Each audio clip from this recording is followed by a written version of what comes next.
Hello, everybody, and thank you for tuning in to Past the Wire TV. I am John Stettin. I am here in the Past the Wire office, studio, war room, all rolled up in one, ready to talk a little bit about the Breeders Cup Distaff, one of my favorite races on the Breeders Cup card. But before we get to that, I want to touch base on another little pet peeve of mine that some of you may think about from time to time, maybe not, but I'm pretty sure after we talk a little bit about it now, you will think about it. You ever wonder who it was or what kind of engineers or designers they used to draw out the plans for some of the racetracks we have here in North America? And, you know, with the Breeders' Cup coming to Keeneland next month, I think this is a perfect time to talk about it. The mile race at Keeneland, okay, is a disaster for the outside posts. Whether you're on the dirt or whether you're on the grass, doesn't matter. If you draw the outside, it's such a disadvantage in my opinion, and I think most will agree. Hard to argue against. It just makes no sense to me that a racetrack of that stature and magnitude and a distance like a mile, which is a classic distance that they know horses are going to race over on turf and on dirt, that you don't design a course a little friendlier to all the horses and more of a level playing field. I mean, there's so much about this game that is intangible and you know, subject to luck and breaks, that I think where you can minimize that kind of stuff, you do a service to the entire industry, from the breeders to the owners to the trainers to the riders and to ultimately down to the bettors that fuel the game. So I think that everything that the industry can do to level the playing field needs to be done, and the configuration of some of these racetracks is just preposterous in my opinion. Why run, and you have to race a mile, so why design a course that you're going into that turn with such a short run that the outside horses get such a disadvantage? Don't we all want to see a level playing field where most of the horses, barring the unforeseeable and unavoidable events that take place in the sport of kings, have somewhat of an equal chance based on their ability and how things go? I think we do. I know I do. And I think if you're betting and handicapping, or if you're training or breeding to race, then you know you want that fair shot. You know, how would you like to have a horse coming up to the mile and draw that wide post with that first run? You know, I mean, that short run. If you clear the field, okay, you could be all right. And we know Lord did it out in California where it's just as bad. We'll get to that, but it's a disadvantage. It's a disadvantage that can easily be avoided. Well, not so easily now because we've got all these racetracks built and we know they don't want to spend any money reconfiguring courses unless they absolutely have to. But it's an inherent problem in my opinion. It's a little ridiculous. Moving away from Keeneland, one of my favorite tracks, one of my favorite venues. I think a lot of us will agree. Fantastic place, but the mile just doesn't make sense, okay? What about Belmont? I mean, Belmont, when they don't use the chute, those 1.25 mile races on the main track, they start them on the turn with the gate, looks sideways, ridiculous, angled improperly in my opinion. So why? Use the chute. It doesn't make sense. They start some races on the turn, literally on the turn, putting those outside horses at a disadvantage. The way they angle the gate, I don't see it. Okay, the worst, in my opinion, is Santa Anita. Okay, we stopped running at Santa Anita 6.5 down the hill.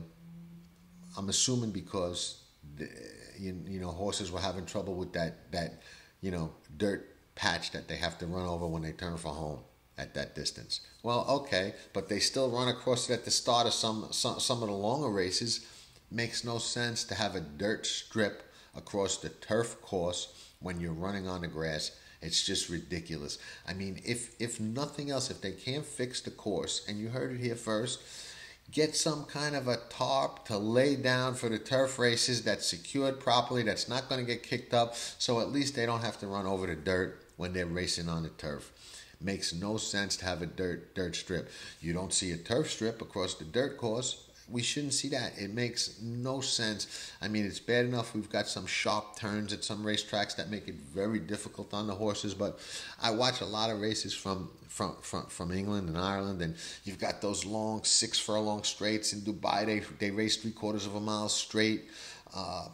It's much more fair playing field. I mean, I'm not against the turns, but the very tight turns and those outside posts. I mean, there are ways and things we could do and should have done to improve the game and make it a more level playing field. And that just seems like one that whenever they were designing these tracks, whatever engineers or designers they used, I don't know how much thought they put into that. Not enough in my opinion. It's just ridiculous how some of these racetracks are configured. I mean, no-brainer to me to design them fairly with the distances we know they're going to run in mind. I mean, I would think it would be engineering and blueprint designs for a racetrack 101.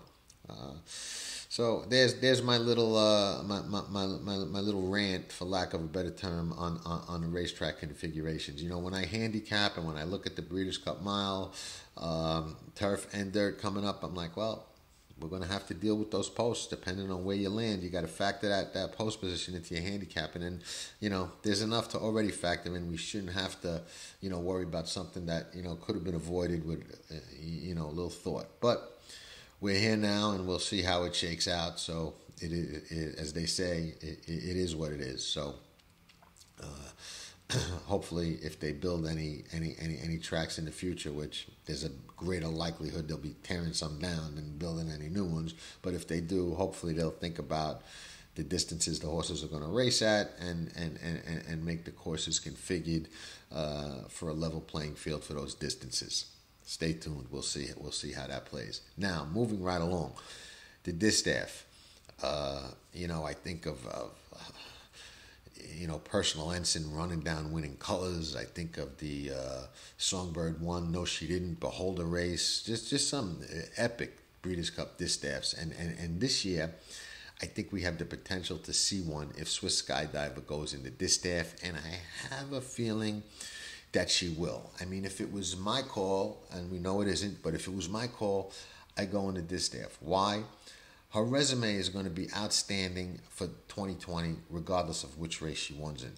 But in the Distaff, you've got one horse, Monomoy Girl, that you've got to deal with. In the Classic, she's going to have 5, maybe 6 tough as nails horses that she's going to have to deal with. So I don't know that the 1 1/4 is that much better for her than the 1 1/8 that she wants to face those males and